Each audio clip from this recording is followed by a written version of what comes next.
আসসালামু আলাইকুম, কেমন আছো তোমরা সবাই? ভোর 4টের সময় উঠে ঈদের রান্নাবান্না শুরু করছি। একা হাতে সবকিছু করতে হবে, তাই একটু তাড়াহুড়ো করছিলাম। একদিকে রান্না করছি, অন্যদিকে হাজবেন্ডকে ঈদের নামাজের জন্য রেডি করে দিলাম। ঈদের দিন মিষ্টি মুখ করা সুন্নাত। সকালবেলায় উঠে ঘরবাড়ি থালা বাসন পরিষ্কার করে সোজা চলে এসেছি রান্নাঘরে। মশলা রেডি করার পাশাপাশি এখানে আমি লাচ্চাও বানিয়ে নিচ্ছি। বিয়ের পর মেয়েদের ঈদ বলতে রান্নাবান্না আর সবার আবদার পূরণ করা। যাই হোক, অন্যদিকে আমাদের ঈদের মাংস রেডি। মাংসগুলোকে সুন্দর করে পরিষ্কার করে নিয়েছি।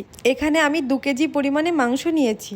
ঈদের মাংস যেভাবেই রান্না করি না কেন, সারা বছরের তুলনায় এই মাংসটা খেতে সবথেকে বেশি ভালো লাগে। মাংসগুলোর মধ্যে প্রথমে সব ধরনের মশলা দিয়ে হাতে মেখে নেব। সকাল 4টায় উঠে এই দুটো হাতে কাজ শুরু করেছি যে জানি না কখন শেষ হবে। এখন আর ঈদে নতুন কাপড় পরা হয় না। আমি তো পুরনো একটা কাপড় পরে রান্নাবান্না শুরু করেছি। ইদানিং মেঘলা আকাশ, আবার অল্প অল্প বৃষ্টি, তার মধ্যে এত বেশি গরম। শাড়ি পরে রান্না করতে এসে মনে হচ্ছে তো নিঃশ্বাস নিতে কষ্ট হচ্ছে, তবে কিছু করার নেই। এখন পর্যন্ত আমি একটু পানিও খেতে পারিনি। সব কিছুই আগের মতো আছে, তবে ঈদের আনন্দটা আর ছোটবেলার মতো নেই। চাইলে নিজের মনের মতো করে ঘুরে বেড়াতেও পারবো না। সংসারের সব দায়িত্ব কাঁধের ওপর থাকে। ভেবেছিলাম আজকে পানি ছাড়াই মাংস রান্না করব। আমি কিন্তু এখানে কোনো পানি ব্যবহার করিনি। মাংসের মধ্যে যতটুকু পানি ছিল, এই মাংসটা দিয়ে যেহেতু বিরিয়ানি করা হবে, পরে একটু গরম পানি দেব। এই ঈদে ছেলেদের একটু কষ্ট বেশি হয়, তবে মেয়েদের ঘরে বসে রান্না করতে হয়।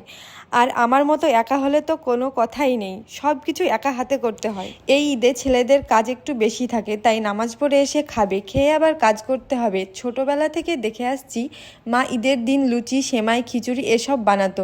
সকালবেলায় উঠে আমাকে সব ধরনের মশলা রেডি করতে হয়েছে। অন্য সব বছরের মতো এবার আর আগে থেকে মশলা রেডি করে রাখতে পারিনি। কাজের ফাঁকে বাধ্য হয়েই নিজেকে একটু সাজিয়ে নিলাম।